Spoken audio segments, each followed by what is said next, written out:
ਤੁਸੀਂ ਸੁਣ ਰਹੇ ਹੋ ਸੋਹਣ ਸਿੰਘ ਸੀਤਲ ਦਾ ਨੋਵਲ ਮਹਾਰਾਣੀ ਜਿੰਦਾ। ਅੰਕ 7ਵਾਂ। ਸਰਦਾਰ ਜਵਾਹਰ ਸਿੰਘ ਦੇ ਮਾਰੇ ਜਾਣ ਨਾਲ ਸਿੱਖ ਸਰਦਾਰਾਂ ਦੇ ਦਿਲ ਤੇ ਇੰਨਾ ਭੈ ਬੈਠ ਗਿਆ ਕਿ ਫਿਰ ਵਜ਼ੀਰ ਬਣਨ ਦੀ ਹਾਮੀ ਕੋਈ ਨਾ ਭਰੇ। ਫੌਜ ਇੰਨੀ ਆਪ ਹੁਦਰੀ ਹੋ ਗਈ ਸੀ ਕਿ ਉਹਦੇ ਹੱਥੋਂ ਕਿਸੇ ਦਾ ਵੀ ਕਤਲ ਕਰਾਇਆ ਜਾ ਸਕਦਾ ਸੀ। ਫੌਜ ਨੂੰ ਕਾਬੂ ਰੱਖਣਾ ਹਰ ਇੱਕ ਆਪਣੀ ਸ਼ਕਤੀ ਤੋਂ ਬਾਹਰ ਸਮਝਦਾ ਸੀ। ਰਾਜਾ ਧਿਆਨ ਸਿੰਘ ਡੋਗਰੇ ਦੇ ਵੱਡੇ ਭਰਾ ਰਾਜਾ ਗੁਲਾਬ ਸਿੰਘ ਨੂੰ ਵਜ਼ੀਰ ਬਣਨ ਵਾਸਤੇ ਕਿਹਾ ਗਿਆ, ਪਰ ਉਹਨੇ ਵਡੇਰੀ ਉਮਰ ਹੋਣ ਦੇ ਬਹਾਨੇ ਨਾ ਕਰ ਦਿੱਤੀ। ਫਿਰ ਲਾਲ ਸਿੰਘ, ਤੇਜ ਸਿੰਘ ਆਦਿ ਕੁਝ ਹੋਰ ਸਰਦਾਰਾਂ ਨੂੰ ਵੀ ਕਿਹਾ ਗਿਆ, ਪਰ ਹਾਮੀ ਕਿਸੇ ਨਾ ਭਰੀ। ਅੰਤ ਮਹਾਰਾਣੀ ਜਿੰਦ ਕੌਰਾਂ ਨੇ ਸਾਰੀ ਤਾਕਤ ਆਪਣੇ ਹੱਥਾਂ 'ਚ ਲੈ ਲਈ ਤੇ ਪੰਚਾਇਤ ਬਣਾ ਕੇ ਉਹਦੀ ਮਦਦ ਨਾਲ ਰਾਜ ਕਰਨ ਲੱਗ ਗਈ। ਪੰਚਾਇਤ ਦੇ ਸਿਰਕਰਦੇ ਮੈਂਬਰ ਦੀਵਾਨ ਦੀਨਾਨਾਥ, ਭਾਈ ਰਾਮ ਸਿੰਘ, ਮਿਸਰ ਲਾਲ ਸਿੰਘ ਆਦਿ ਸਨ। ਭਗਤ ਰਾਮ ਤੇ ਫਕੀਰ ਨੂਰਦੀਨ ਤਨਖਾਹ ਵੰਡਣ ਤੇ ਲਾਏ ਗਏ। ਛੋਟੀ ਜਿਹੀ ਜਿੰਦਾ ਨੇ ਨੂਰ ਜਹਾਂ ਬੇਗਮ ਦੀ ਕਹਾਣੀ ਪੜ੍ਹ ਕੇ ਕਦੇ ਕਿਹਾ ਸੀ, ਮੈਂ ਵੀ ਰਾਜ ਕਰਾਂਗੀ। ਉਹਨੂੰ ਰਾਜ ਕਰਨ ਦਾ ਸਮਾਂ ਤਾਂ ਮਿਲ ਗਿਆ, ਪਰ ਬੜੇ ਮਹਿੰਗੇ ਮੁੱਲ। ਜਿੰਦਾ ਬਾਰੇ ਲੇਡੀ ਲੌਗਨ ਲਿਖਦੀ ਹੈ, ਮਹਾਰਾਣੀ ਜਿੰਦਾ ਆਪਣੇ ਪੁੱਤਰ ਦੀ ਬਾਲਕ ਅਵਸਥਾ ਵਿੱਚ ਉਸਦੀ ਪ੍ਰਤੀਪਾਲਕਾ ਬਣੀ।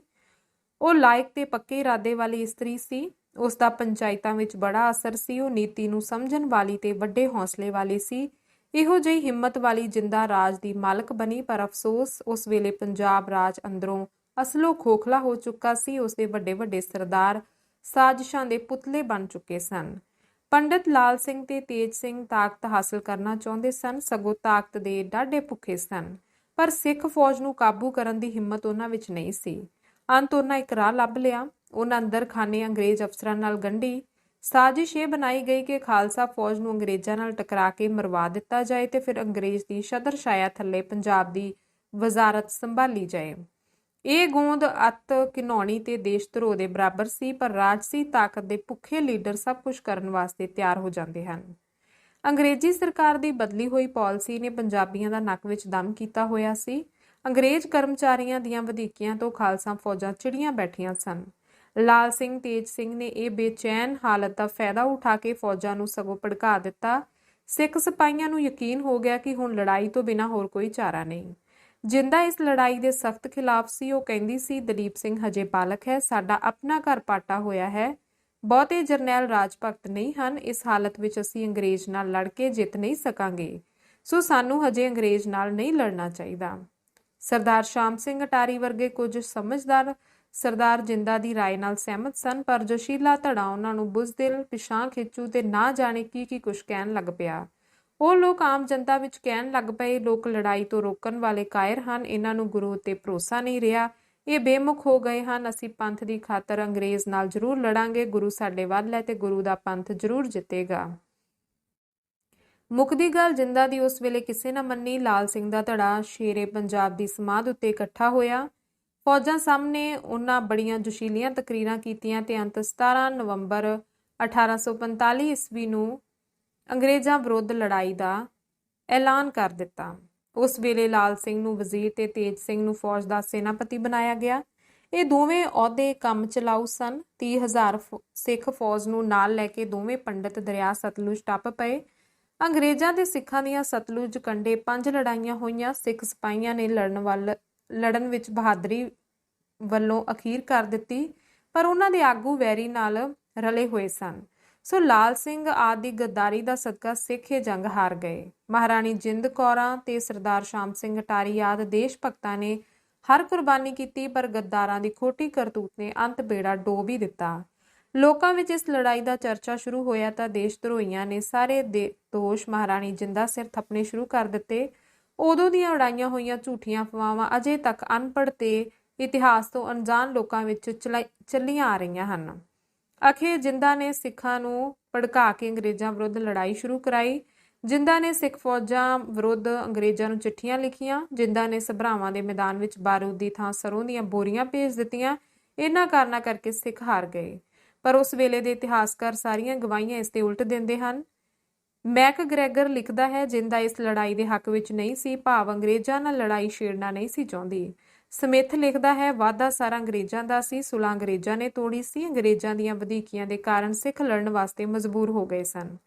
ਅੰਗਰੇਜ਼ਾਂ ਦੇ ਪੋਲੀਟੀਕਲ ਏਜੰਟ ਬਰਾਡਫੁੱਟ ਦਾ ਨਾਇਬ ਕੈਪਟਨ ਨਿਕਲਸਨ ਲਿਖਦਾ ਹੈ, ਲਾਲ ਸਿੰਘ ਦੀਆਂ ਚਿੱਠੀਆਂ ਮੇਰੇ ਕੋਲ ਆਉਂਦੀਆਂ ਰਹੀਆਂ, ਜਿਨ੍ਹਾਂ ਵਿੱਚ ਅੰਗਰੇਜ਼ਾਂ ਦਾ ਵਫਾਦਾਰ ਮਿੱਤਰ ਰਹਿਣ ਦਾ ਭਰੋਸਾ ਦਵਾਇਆ ਹੁੰਦਾ ਸੀ।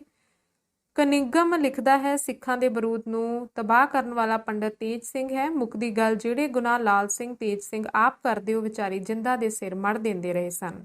ਅਸਲੀਅਤ ਕੀ ਹੈ? ਲਾਲ ਸਿੰਘ ਤੇਜ ਸਿੰਘ ਨੇ ਅੰਦਰ ਖਾਨੇ ਅੰਗਰੇਜ਼ਾਂ ਨਾਲ ਗੰਢ ਕੇ ਫਿਰ ਲੜਾਈ ਛੇੜੀ। ਉਹ ਅੰਗਰੇਜ਼ਾਂ ਨੂੰ ਹਰ ਤਰ੍ਹਾਂ ਦੀਆਂ ਖਬਰਾਂ ਭੇਜਦੇ ਰਹੇ ਤੇ ਉਹਨਾਂ ਦੇ ਹੁਕਮ ਅਨੁਸਾਰ ਕੰਮ ਕਰਦੇ ਰਹੇ। ਅੰਗਰੇਜ਼ਾਂ ਦੇ ਕਹਿਣ ਉੱਤੇ ਹੀ ਲਾਲ ਸਿੰਘ ਨੇ ਫਿਰੋਜ਼ਪੁਰ ਤੇ ਹਮਲਾ ਨਾ ਕੀਤਾ। ਮੁਦਕੀ ਤੇ ਫੇਰੂ ਸ਼ਹਿਰ ਦੇ ਮੈਦਾਨਾਂ ਵਿੱਚੋਂ ਉਹ ਉਸ ਵੇਲੇ ਨੱਸ ਉੱਠਿਆ ਜਦ ਸਿੱਖ ਫੌਜਾਂ ਜਿੱਤ ਜਾਣ ਵਾਲੀਆਂ ਸਨ। ਸਭਰਾਵਾਂ ਦੀ ਲੜਾਈ ਤੋਂ ਪਹਿਲਾਂ ਉਹਨੇ ਆਪਣੇ ਮੋਰਚੇ ਦਾ ਨਕਸ਼ਾ ਤੇ ਫੌਜੀ ਭੇਤ ਅੰਗਰੇਜ਼ਾਂ ਨੂੰ ਭੇਜ ਦਿੱਤੇ। ਲਾਲ ਸਿੰਘ ਤੇਜ ਸਿੰਘ ਬਿਨਾਂ ਕਾਰਨ ਮੈਦਾਨ ਵਿੱਚੋਂ ਨੱਸ ਗਏ। ਸਤਲੁਜ ਉੱਤੇ ਬੱਧਾ ਹੋਇਆ ਬੇੜੀਆਂ ਦਾ ਪੁਲ ਤੇਜ ਸਿੰਘ ਨੇ 2 ਬੇੜੀਆਂ ਡੋਬ ਕੇ ਤੋੜ ਦਿੱਤਾ ਤਾਂ ਕਿ ਹਾਰੀ ਹੋਈ ਸਿੱਖ ਫੌਜ ਜਿਉਂਦੀ ਬਚ ਕੇ ਨਾਲ ਨਿਕਲ ਸਕੇ। ਬਰੂਦ ਦੇ ਥਾਂ ਤੇਜ ਸਿੰਘ ਨੇ ਸਰੋਂ ਦੇ ਰੇਤ ਦੀਆਂ ਪੇਟੀਆਂ ਭਰ ਕੇ ਭੇਜ ਦਿੱਤੀਆਂ। ਤੇ ਤੀਸਰਾ ਸੀ ਡੋਗਰਾ ਰਾਜਾ ਗੁਲਾਬ ਸਿੰਘ। ਅਲੀਵਾਲ ਦੀ ਲੜਾਈ ਪਿੱਛੋਂ ਉਹ ਵੀ ਫੌਜ ਵਿੱਚ ਆ ਗਿਆ ਸੀ। ਉਹਨੇ ਲਾਰਡ ਹਾਰਡਿੰਗ ਨਾਲ ਗੁਪਤ ਸਮਝੌਤਾ ਕਰ ਲਿਆ, ਜਿਸ ਦਾ ਭਾਵ ਸੀ ਕਿ ਲੜਾਈ ਵਿੱਚ ਧੋਖੇ ਨਾਲ ਸਿੱਖ ਫੌਜ ਤਬਾਹ ਕਰ ਦਿੱਤੀ ਜਾਵੇ। ਹਾਰੀ ਹੋਈ ਫੌਜ ਨੂੰ ਲਾਹੌਰ ਦਰਬਾਰ ਉਂਝ ਕੱਢ ਦੇਵੇ ਤੇ ਲਾਹੌਰ ਦਰਬਾਰ ਦੇ ਸਰਦਾਰ ਅੰਗਰੇਜ਼ਾਂ ਨਾਲ ਸੁਲ੍ਹਾ ਕਰ ਲੈਣਗੇ। ਇਹ ਸਨ ਕਾਰਨ ਸਤਲੁਜ ਕੰਢੇ ਸਿੱਖਾਂ ਦੇ ਹਾਰਨ ਦੇ। 10 ਫਰਵਰੀ ਨੂੰ ਸਭਰਾਵਾਂ ਦੇ ਮੈਦਾਨ ਵਿੱਚ ਸਿੱਖ ਹਾਰੇ ਤੇ 20 ਫਰਵਰੀ ਨੂੰ ਲਾਰਡ ਹਾਰਡਿੰਗ ਨੇ ਲਾਹੌਰ ਵਿੱਚ ਇੱਕ ਦਰਬਾਰ ਕੀਤਾ। ਦਲੀਪ ਸਿੰਘ ਨੂੰ ਰਾਜ ਸਿੰਘਾਸਨ ਤੇ ਬਿਠਾਇਆ ਗਿਆ। ਅੰਗਰੇਜ਼ ਅਫਸਰ ਸੱਜੇ ਹੱਥ ਤੇ ਸਿੱਖ ਖੱਬੇ ਹੱਥ ਬੈਠੇ। ਇਹ ਫਰਕ ਹੈ ਜਿੱਤਣ ਤੇ ਹਾਰਨ ਵਾਲੀ ਕੌਮ ਦਾ। ਹਾਰਡਿੰਗ ਨੇ ਦਲੀਪ ਸਿੰਘ ਨੂੰ ਸਿੱਖਾਂ ਦਾ ਮਹਾਰਾਜਾ ਮੰਨ ਲਿਆ। ਉਸਦੇ ਮਾਤਹਿਤ ਲਾਲ ਸਿੰਘ ਨੂੰ ਵਜ਼ੀਰ ਤੇ ਤੇਜ ਸਿੰਘ ਨੂੰ ਸੈਨਾਪਤੀ ਥਾਪਿਆ। ਹਾਰਡਿੰਗ ਦੇ ਕਹਿਣ ਉੱਤੇ ਰਾਜਾ ਗੁਲਾਬ ਸਿੰਘ ਨੇ ਕੋਹਿਨੂਰ ਹੀਰਾ ਲਿਆ ਕੇ ਵਿਖਾਇਆ, ਜੋ ਹਾਰਡਿੰਗ ਨੇ ਆਪਣੇ ਹੱਥੀਂ ਸਾਰੇ ਅੰਗਰੇਜ਼ ਅਫਸਰਾਂ ਨੂੰ ਵਿਖਾਇਆ। 9 ਮਾਰਚ 1846 ਈਸਵੀ ਨੂੰ ਲਾਹੌਰ ਦਰਬਾਰ ਤੇ ਅੰਗਰੇਜ਼ ਸਰਕਾਰ ਵਿੱਚ ਸੁਲ੍ਹਾ ਹੋਈ। ਇਸ ਐਦਨਾਮੇ ਅਨੁਸਾਰ ਬਿਆਸ ਤੋਂ ਚੜ੍ਹਦੇ ਪਾਸੇ ਦਾ ਸਾਰਾ ਇਲਾਕਾ ਸਿੱਖਾਂ ਨੇ ਅੰਗਰੇਜ਼ਾਂ ਨੂੰ ਦੇ ਦਿੱਤਾ। ਨਾਲ ਹੀ ਜੰਗ ਦੇ ਹਰਜਾਨੇ ਵਜੋਂ ਸਿੱਖਾਂ ਨੇ 1.5 ਕਰੋੜ ਰੁਪਈਆ ਦੇਣਾ ਮੰਨਿਆ। ਉਸ ਵਿੱਚੋਂ 50 ਲੱਖ ਨਗਦ ਦਿੱਤਾ ਗਿਆ ਤੇ 1 ਕਰੋੜ ਬਦਲੇ ਉਹਨਾਂ ਜੰਮੂ ਕਸ਼ਮੀਰ ਦਾ ਇਲਾਕਾ ਦੇ ਦਿੱਤਾ। ਰਾਜਾ ਗੁਲਾਬ ਸਿੰਘ ਨੇ ਸਿੱਖਾਂ ਦੀ ਲੜਾਈ ਵਿੱਚ ਅੰਗਰੇਜ਼ਾਂ ਦੀ ਬਹੁਤ ਸੇਵਾ ਕੀਤੀ ਸੀ। ਅੰਗਰੇਜ਼ਾਂ ਨੇ ਉਸ ਤੋਂ 75 ਲੱਖ ਰੁਪਏ ਲੈ ਕੇ ਜੰਮੂ ਕਸ਼ਮੀਰ ਉਸ ਨੂੰ ਦੇ ਦਿੱਤਾ। ਉਹ ਉੱਥੋਂ ਦਾ ਮਹਾਰਾਜਾ ਬਣ ਗਿਆ। 11 ਮਾਰਚ ਨੂੰ ਕੁਝ ਹੋਰ ਸ਼ਰਤਾਂ ਵਧਾ ਕੇ ਲਾਹੌਰ ਵਿੱਚ ਕੁਝ ਅੰਗਰੇਜ਼ੀ ਫੌਜ 1 ਸਾਲ ਵਾਸਤੇ ਰੱਖੀ ਗਈ। ਇਹ ਪ੍ਰਬੰਧ ਕਰਕੇ ਲਾਰਡ ਹਾਰਡਿੰਗ ਤੇ ਗੱਫ ਲਾਹੌਰ ਛੱਡ ਕੇ ਚਲੇ ਗਏ। ਪਿੱਛੋਂ ਸਿੱਖ ਹਕੂਮਤ ਕਿਹੋ ਜਿਹੀ ਰਹਿ ਗਈ, ਇਸ ਬਾਰੇ ਅੰਗਰੇਜ਼ ਇਤਿਹਾਸਕਾਰ ਮੈਕਗ੍ਰੈਗਰ ਲਿਖਦਾ ਹੈ, ਲਾਹੌਰ ਦੀ ਸਿੱਖ ਹਕੂਮਤ ਅਸਲੀ ਅਰਥਾਂ ਵਿੱਚ ਮਰ ਚੁੱਕੀ ਹੈ। ਵਿਖਾਵੇ ਮਾਤਰ ਉਸ ਵਿੱਚ ਇੱਕ ਬਾਦਸ਼ਾਹ ਹੈ, ਇੱਕ ਵਜ਼ੀਰ ਤੇ ਕੁਝ ਫੌਜ, ਪਰ ਉਹ ਸਾਰੇ ਦੇ ਸਾਰੇ ਅੰਗਰੇਜ਼ੀ ਤਾਕਤ ਦੇ ਆਸਰੇ ਥੱਲੇ ਹਨ। ਮਹਾਰਾਜਾ ਦਲੀਪ ਸਿੰਘ ਇੱਕ ਕਠਪੁਤਲੀ ਹੈ, ਅਸਲੀ ਅਰਥਾਂ ਵਿੱਚ ਜਿਸ ਦੀ ਕੋਈ ਤਾਕਤ ਨਹੀਂ। ਉਹ ਪੂਰੀ ਤਰ੍ਹਾਂ ਅੰਗਰੇਜ਼ਾਂ ਦੇ ਅਧੀਨ ਹੈ। ਸਹੀ ਅਰਥਾਂ ਵਿੱਚ ਇਸ ਵੇਲੇ ਅੰਗਰੇਜ਼ੀ ਹੀ ਪੰਜਾਬ ਦੇ ਹਾਕਮ ਹਨ। ਦੇਸ਼ ਦੇ ਕੌਮ ਨਾਲ ਐਸਾ ਵਿਸਾਖਘਾਤ ਕਰਕੇ ਲਾਲ ਸਿੰਘ ਪੰਜਾਬ ਦਾ ਵਜ਼ੀਰ ਬਣਿਆ, ਪਰ ਉਹ ਵਜ਼ੀਰੀ ਉਸ ਨੂੰ ਬਹੁਤਾ ਚਿਰ ਮਾਨਣੀ ਨਾ ਮਿਲੀ। ਰਾਜਾ ਗੁਲਾਬ ਸਿੰਘ ਜੰਮੂ ਦੇ ਵਿਰੁੱਧ ਸਾਜ਼ਿਸ਼ ਕਰਨ ਦੇ ਦੋਸ਼ ਵਿੱਚ 3 ਦਸੰਬਰ 1846 ਈਸਵੀ ਨੂੰ ਲਾਲ ਸਿੰਘ ਨੂੰ ਵਜ਼ਾਰਤ ਤੋਂ ਹਟਾ ਕੇ ਤੇ 2000 ਮਾਹਵਾਰ ਪੈਨਸ਼ਨ ਦੇ ਕੇ ਬਨਾਰਸ ਵਿੱਚ ਨਜ਼ਰਬੰਦ ਕਰ ਦਿੱਤਾ ਗਿਆ। ਅੰਕ 8ਵਾਂ। ਇਸ ਤੋਂ ਪਿੱਛੋਂ ਤਾਕਤ ਮਿਸਰ ਤੇਜ ਸਿੰਘ ਦੇ ਹੱਥ ਚਲੀ ਗਈ, ਜੋ ਅੰਗਰੇਜ਼ਾਂ ਦਾ ਸਭ ਤੋਂ ਵੱਡਾ ਪਿੱਠੂ ਸੀ। ਇਹ ਪ੍ਰਬੰਧ ਜਿੰਦਾ ਨੂੰ ਪਸੰਦ ਨਹੀਂ ਸੀ। ਉਧਰੋਂ 1846 ਈਸਵੀ ਦਾ ਸਾਲ ਮੁੱਕਣ ਤੇ ਆ ਰਿਹਾ ਸੀ। ਪਿਛਲੇ ਐਦਨਾਮੇ ਅਨੁਸਾਰ ਲਾਹੌਰ ਵਿੱਚ ਠਹਿਰੀ ਹੋਈ ਅੰਗਰੇਜ਼ੀ ਫੌਜ ਚਲੀ ਜਾਣੀ ਸੀ। ਲਾਰਡ ਹਾਰਡਿੰਗ ਪੰਜਾਬ ਦੇ ਸਿਰ ਕੋਈ ਨਵਾਂ ਐਦਨਾਮਾ ਮੜਨਾ ਚਾਹੁੰਦਾ ਸੀ, ਜਿਸ ਰਾਹੀਂ ਉਹ ਇਸ ਰਾਜ ਨੂੰ ਚੰਗੀ ਤਰ੍ਹਾਂ ਕਾਬੂ ਰੱਖ ਸਕੇ। ਹਾਰਡਿੰਗ ਦਾ ਜਾਤੀ ਸਕੱਤਰ ਫਰੈਡਰਿਕ ਕਰੀ ਲਾਹੌਰ ਰਹਿੰਦਾ ਸੀ। ਉਹ ਤੇ ਹੈਨਰੀ ਲਾਰੈਂਸ ਸਿੱਖਾਂ ਨੂੰ ਨਵੀਂ ਸੁਲ੍ਹਾ ਦੇ ਜਾਲ ਵਿੱਚ ਫਸਾਉਣ ਵਾਸਤੇ ਪ੍ਰੇਰ ਰਹੇ ਸਨ। ਉਹਨਾਂ ਨੇ ਸਿੱਖ ਸਰਦਾਰਾਂ ਦੀਆਂ ਜਗੀਰਾਂ ਸਦਾ ਵਾਸਤੇ ਪੱਕੀਆਂ ਕਰ ਦੇਣ ਦਾ ਲਾਲਚ ਦਿੱਤਾ। ਤੇਜ ਸਿੰਘ ਦਾ ਧੜਾ ਨਵੀਂ ਸੁਲ੍ਹਾ ਮੰਨਣ ਦੇ ਹੱਕ ਵਿੱਚ ਹੋ ਗਿਆ। ਜਿੰਦਾ ਅੰਗਰੇਜ਼ਾਂ ਨਾਲ ਕੋਈ ਨਵੀਂ ਸੁਲ੍ਹਾ ਕਰਨ ਦੇ ਵਿਰੁੱਧ ਸੀ। ਉਹਦਾ ਸਭ ਤੋਂ ਵੱਡਾ ਹਮਾਇਤੀ ਉਸ ਵੇਲੇ ਦੀਵਾਨ ਦੀਨਾਨਾਥ ਸੀ। ਉਹ ਦੋਵੇਂ ਸਿੱਖ ਸਰਦਾਰਾਂ ਤੇ ਹੋਰ ਅਹਿਲਕਾਰਾਂ ਨੂੰ ਆਪਣੇ ਨਾਲ ਗੰਢਣ ਦੇ ਆਰ ਵਿੱਚ ਲੱਗ ਪਏ। ਉਹਨਾਂ ਦੀ ਤਜਵੀਜ਼ ਸੀ ਕਿ ਅੰਗਰੇਜ਼ਾਂ ਦੀ ਕਿਸੇ ਕਿਸਮ ਦੀ ਸਹਾਇਤਾ ਤੋਂ ਬਿਨਾਂ ਰਾਜ ਚਲਾਇਆ ਜਾਵੇ, ਜਿਸ ਦੀ ਮੋਢੀ ਮਹਾਰਾਣੀ ਜਿੰਦਾ ਹੋਵੇ। ਹੈਨਰੀ ਲਾਰੈਂਸ ਲਿਖਦਾ ਹੈ, ਪਿਛਲੇ 1-2 ਦਿਨਾਂ ਤੋਂ ਰਾਣੀ ਆਪਣੇ ਸਾਰੇ ਦਾ ਸਾਰਾ ਤਾਨ ਛੋਟੇ ਵੱਡੇ ਸਰਦਾਰਾਂ ਨੂੰ ਆਪਣੇ ਨਾਲ ਮਿਲਾ ਕੇ ਰਾਜ ਦੀ ਸੁਤੰਤਰਤਾ ਦੀ ਇੱਕ ਸਕੀਮ ਵਿੱਚ ਇਕੱਤਰ ਕਰਨ ਵਿੱਚ ਲਾ ਰਹੀ ਹੈ, ਜਿਸ ਨਾਲ ਉਹ ਆਪ ਰਾਜ ਦੀ ਮੋਹਰੀ ਹੋਵੇਗੀ। ਇਸ ਵਿੱਚ ਉਹਦਾ ਵੱਡਾ ਸਲਾਹਕਾਰ ਅੰਗਰੇਜ਼ਾਂ ਦਾ ਸਦਾ ਵਿਰੋਧੀ ਰਾਜਾ ਦੀਨਾਨਾਥ ਹੈ। ਸਿੱਖ ਰਾਜ ਵਿੱਚ 2 ਧੜੇ ਹੋ ਗਏ। ਇੱਕ ਮਹਾਰਾਣੀ ਜਿੰਦਾ ਦਾ ਧੜਾ ਸੀ, ਜੋ ਬਿਲਕੁਲ ਅੰਗਰੇਜ਼ਾਂ ਤੋਂ ਖਲਾਸੀ ਪਾਉਣੀ ਚਾਹੁੰਦਾ ਸੀ। ਦੂਜਾ ਤੇਜ ਸਿੰਘ ਦਾ ਧੜਾ ਸੀ ਜੋ ਹਰ ਕਿਸਮ ਦੀਆਂ ਸ਼ਰਤਾਂ ਮੰਨ ਕੇ ਅੰਗਰੇਜ਼ਾਂ ਨੂੰ ਰੱਖਣਾ ਚਾਹੁੰਦਾ ਸੀ। ਦੋਹਾਂ ਧੜਿਆਂ ਦੀ ਫੁੱਟ ਵੱਧ ਗਈ ਤਾਂ ਕੁਝ ਪਤਵੰਤਿਆਂ ਨੇ ਵਿੱਚ ਪੈ ਕੇ ਉਹਨਾਂ ਦਾ ਸਮਝੌਤਾ ਕਰਾ ਦਿੱਤਾ। ਫੈਸਲਾ ਇਹ ਹੋਇਆ ਕਿ ਅੰਗਰੇਜ਼ੀ ਏਜੰਟ ਤੇ 2 ਪਲਟਣਾ, 1 ਰਸਾਲਾ ਤੇ 1 ਤੋਪਖਾਨਾ ਬਾਤਰੀ ਕੁਝ ਮਹੀਨਿਆਂ ਲਈ ਹੋਰ ਪੰਜਾਬ ਵਿੱਚ ਰੱਖ ਲਏ ਜਾਣ। ਕਰੀ ਕੋਲੋਂ ਇਹ ਗੱਲ ਸੁਣ ਕੇ ਹਾਰਡਿੰਗ ਬੜਾ ਔਖਾ ਹੋਇਆ। ਉਹ ਪੰਜਾਬ ਨੂੰ ਸਹਾਇਤਾ ਦੇਣ ਦੇ ਬਹਾਨੇ ਕਰੜੀਆਂ ਜੰਜੀਰਾਂ ਵਿੱਚ ਜਕੜਨਾ ਚਾਹੁੰਦਾ ਸੀ। ਉਹਨੇ ਮੋੜਵੀ ਡਾਕੇ ਲਿਖਿਆ, ਐਸੇ ਪ੍ਰਬੰਧ ਦੀ ਸਹਾਇਤਾ ਲਈ ਅੰਗਰੇਜ਼ੀ ਫੌਜ ਦੇਣ ਦੀ ਮੈਂ ਰਜਾਮੰਦੀ ਨਹੀਂ ਦਿਆਂਗਾ ਜਿਸ ਉੱਤੇ ਕੋਈ ਭਰੋਸਾ ਨਾ ਕੀਤਾ ਜਾ ਸਕੇ। ਦਿਓ 2 ਪਿਆਦਾਂ ਪਲਟਣਾ, 1 ਰਸਾਲਾ ਤੇ 1 ਤੋਪਖਾਨਾ ਬਾਤਰੀ ਦੀ ਤਜਵੀਜ਼ ਇਤਨੀ ਫਜ਼ੂਲ ਹੈ ਕਿ ਮੈਂ ਇਸ ਨੂੰ ਇਸ ਗੱਲ ਦੇ ਤੁਲ ਸਮਝਦਾ ਹਾਂ ਕਿ ਉਹ ਸਾਡੇ ਦਖਲ ਦੇ ਬਗੈਰ ਆਪਣਾ ਰਾਜ ਪ੍ਰਬੰਧ ਆਪ ਕਰਨ ਦੀ ਇੱਛਾ ਰੱਖਦੇ ਨੇ। ਮੈਂ ਹੀ ਸਭ ਤੋਂ ਚੰਗੀ ਤਰ੍ਹਾਂ ਇਹ ਫੈਸਲਾ ਦੇ ਸਕਦਾ ਹਾਂ ਕਿ ਲਾਹੌਰ ਵਿੱਚ ਕਿੰਨੀ ਫੌਜ ਰੱਖਣ ਯੋਗ ਹੈ। 14 ਦਸੰਬਰ ਨੂੰ ਮਹਾਰਾਜਾ ਦਲੀਪ ਸਿੰਘ ਦੀ ਸਹੀ ਥੱਲੇ ਅੰਗਰੇਜ਼ੀ ਸਕੱਤਰ ਨੂੰ ਇੱਕ ਚਿੱਠੀ ਲਿਖੀ ਗਈ ਜਿਸ ਵਿੱਚ 2 ਪਲਟਣਾ ਵਾਲੀ ਤਜਵੀਜ਼ ਰੱਖੀ ਗਈ। ਉਸ ਦੇ ਜਵਾਬ ਵਿੱਚ ਕਰੀ ਨੇ ਲਿਖਿਆ ਕਿ ਭਲਕੇ ਲਾਹੌਰ ਦਰਬਾਰ ਦੇ ਸਰਦਾਰ ਮੇਰੇ ਤੰਬੂ ਵਿੱਚ ਇਕੱਠੇ ਹੋਣ, ਉਦੋਂ ਮੈਂ ਇਸ ਦਾ ਆਖਰੀ ਉੱਤਰ ਦਿਆਂਗਾ। ਅਗਲੇ ਦਿਨ ਕਰੀ ਦੇ ਤੰਬੂ ਵਿੱਚ ਕੁਝ ਸਰਦਾਰ ਇਕੱਠੇ ਹੋਏ ਜਿਨ੍ਹਾਂ ਵਿੱਚੋਂ ਤੇਜ ਸਿੰਘ ਦੇ ਧੜੇ ਦੀ ਬਹੁ ਗਿਣਤੀ ਸੀ। ਮਹਾਰਾਣੀ ਜਿੰਦ ਕੌਰਾਂ ਨੂੰ ਜਾਣ-ਬੁੱਝ ਕੇ ਇਸ ਇਕੱਠ ਵਿੱਚ ਨਾ ਬੁਲਾਇਆ ਗਿਆ। ਤੇਜ ਸਿੰਘ ਦੇ ਧੜੇ ਨਾਲ ਕਰੀ ਨੇ ਅੰਦਰ ਖਾਨੇ ਸਭ ਫੈਸਲਾ ਕੀਤਾ ਹੋਇਆ ਸੀ। ਕਰੀ ਨੇ ਐਦਨਾਮੇ ਦੀਆਂ ਸ਼ਰਤਾਂ ਪੜ੍ਹ ਕੇ ਸੁਣਾਈਆਂ। ਤੇਜ ਸਿੰਘ ਦੇ ਧੜੇ ਨੇ ਸਭ ਅੱਛਾ ਦਾ ਰੌਲਾ ਪਾ ਦਿੱਤਾ। ਦੀਵਾਨ ਦੀਨਾਨਾਥ ਨੇ ਮਹਾਰਾਣੀ ਜਿੰਦਾ ਦੀ ਸਲਾਹ ਪੁੱਛ ਲੈਣ ਵਾਸਤੇ ਮੌਲਤ ਮੰਗੀ ਪਰ ਕਰੀ ਨੇ ਉਹਨੂੰ ਝਿੜਕੇ ਬਿਠਾ ਦਿੱਤਾ। ਮੁੱਕਦੀ ਗੱਲ ਭਰੋਵਾਲ ਦਾ ਐਦਨਾਮਾ ਹੋ ਗਿਆ। ਉਸ ਦੀਆਂ ਸ਼ਰਤਾਂ ਸਨ ਜਿਨ੍ਹਾਂ ਵਿੱਚੋਂ ਕੁਛ ਇਉਂ ਹਨ। ਗਵਰਨਰ ਜਨਰਲ ਵੱਲੋਂ ਥਾਪਿਆ ਹੋਇਆ ਇੱਕ ਅੰਗਰੇਜ਼ ਅਫਸਰ ਸਣੇ ਆਪਣੇ ਮਾਤ ਹਿੱਤਾਂ ਦੇ ਲਾਹੌਰ ਰਹੇਗਾ ਤੇ ਉਸ ਅਫਸਰ ਨੂੰ ਰਾਜ ਦੇ ਹਰ ਮਹਿਕਮੇ ਤੇ ਹਰ ਤਰ੍ਹਾਂ ਦੇ ਕੰਮ ਵਿੱਚ ਪੂਰੇ ਤੇ ਸਿੱਧੇ ਇਖਤਿਆਰ ਹੋਣਗੇ।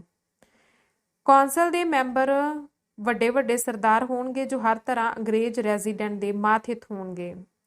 ਹੇਠ ਲਿਖੇ ਸਰਦਾਰ ਕੌਂਸਲ ਦੇ ਮੈਂਬਰ ਹੋਣਗੇ: ਸਰਦਾਰ ਤੇਜ ਸਿੰਘ, ਰਾਜਾ ਸ਼ੇਰ ਸਿੰਘ ਅਟਾਰੀਵਾਲਾ, ਦੀਵਾਨ ਦੀਨਾਨਾਥ, ਫਕੀਰ ਨੂਰਦੀਨ, ਸਰਦਾਰ ਰਣਜੋਰ ਸਿੰਘ ਮਜੀਠਾ, ਭਾਈ ਨਿਧਾਨ ਸਿੰਘ, ਸਰਦਾਰ ਅਤਰ ਸਿੰਘ ਕਾਲਿਆਂਵਾਲਾ ਤੇ ਸਰਦਾਰ ਸ਼ਮਸ਼ੇਰ ਸਿੰਘ ਸੰਧਾਵਲੀਆ।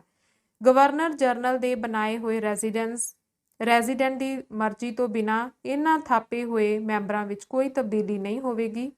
ਇੱਕ ਅੰਗਰੇਜ਼ੀ ਫੌਜ ਜਿੰਨੀ ਗਵਰਨਰ ਜਨਰਲ ਠੀਕ ਸਮਝੇ ਲਾਹੌਰ ਰਹੇਗੀ।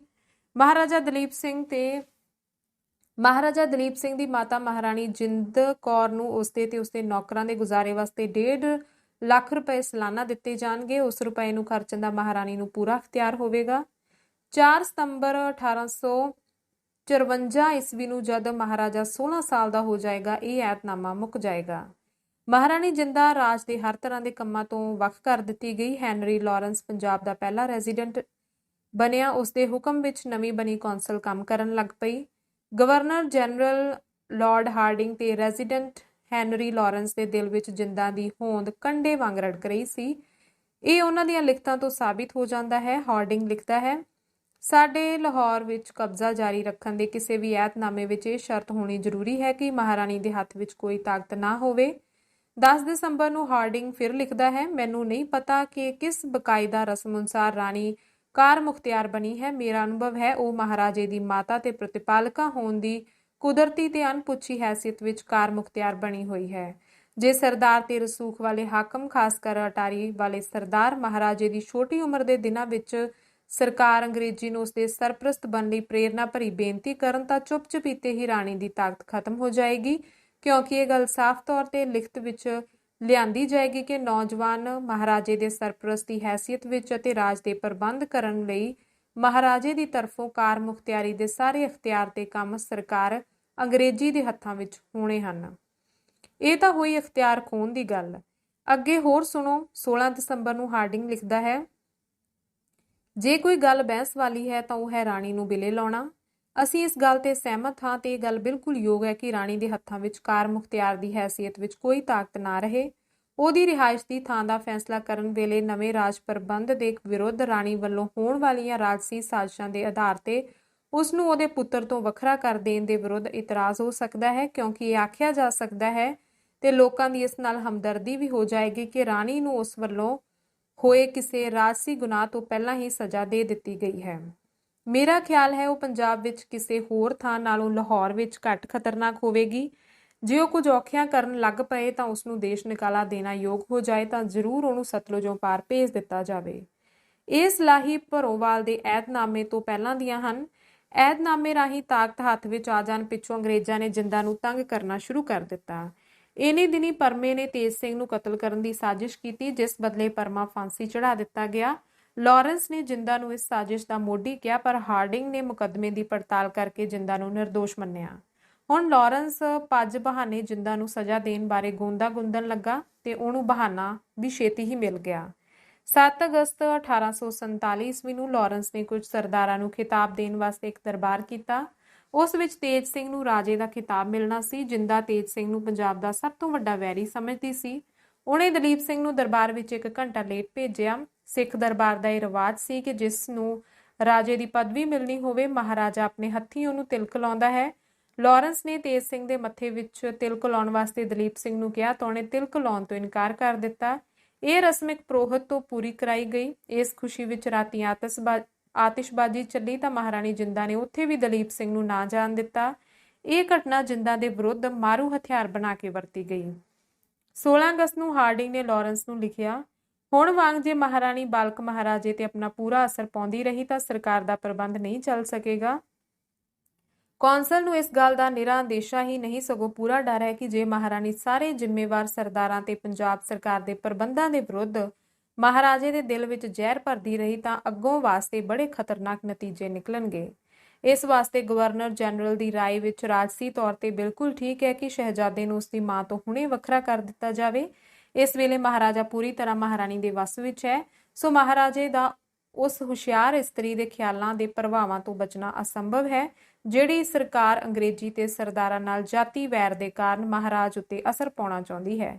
ਮਹਾਰਾਜੇ ਦੀ ਭਲਾਈ ਤੇ ਐਤਨਾਮੇ ਦੀਆਂ ਸ਼ਰਤਾਂ ਨਿਭਾਉਣ ਵਾਸਤੇ ਇਸ ਗੱਲ ਦੀ ਲੋੜ ਹੈ ਕਿ ਮਹਾਰਾਜੇ ਨੂੰ ਇਹੋ ਜਿਹੇ ਸਾਰੇ ਅਸਰਾਂ ਤੋਂ ਬਚਾਇਆ ਜਾਵੇ, ਜੋ ਕੇਵਲ ਇਸੇ ਸੂਰਤ ਵਿੱਚ ਹੋ ਸਕਦਾ ਹੈ ਕਿ ਮਹਾਰਾਜੇ ਨੂੰ ਮਹਾਰਾਣੀ ਤੋਂ ਵੱਖਰਾ ਕਰ ਦਿੱਤਾ ਜਾਵੇ। ਪਰ ਇਹਨਾਂ ਰਾਜਸੀ ਮਾਮਲਿਆਂ ਦੇ ਨਾਲ-ਨਾਲ ਗਵਰਨਰ ਜਨਰਲ ਉਹਨਾਂ ਜ਼ਿੰਮੇਵਾਰੀਆਂ ਵਿੱਚ ਵੀ ਵੱਧਾ ਹੋਇਆ ਹੈ ਜੋ ਉਸ ਉੱਤੇ ਅੰਗਰੇਜ਼ੀ ਸਰਕਾਰ ਨੇ ਮਹਾਰਾਜੇ ਦੀ ਬਾਲਕ ਅਵਸਥਾ ਵਿੱਚ ਉਸ ਦੀ ਰੱਖਿਅਕ ਬਣਨ ਦਾ ਇਕਰਾਰ ਕਰਕੇ ਲਈਆਂ ਹਨ।